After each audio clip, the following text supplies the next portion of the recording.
Es biju pēc čempiona Valmierā pie Zemesardzes, un man pirmo reizi dzīvē bija tā, ka es raudāju. Tieši nevis asara tur nokrita par kaut ko, kad tur ģenerālis saka, ka tu esi mūsu varonis. Es saku, es vispār neesmu nekāds varonis, es vienkārši dzenēju kaučuku. Tur, tā kā jūs esat tie cilvēki, kas valsts labā savu dzīvību ir gatavi, tur ar ģimenēm, ar bērniem mani sagaidīja.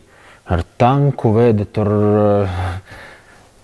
Es domāju, ko es tādu esmu izdarījis, un viņi stāv, un viņiem ir asaras, viņi saka, ka tu esi mūsu. Es saku, nē, jūs cilvēki nesaprot, cik viņi ir vērtīgi tajā brīdī. Mēs tikai, mūs pa televizoru rāda, varbūt tā ir tā atšķirība.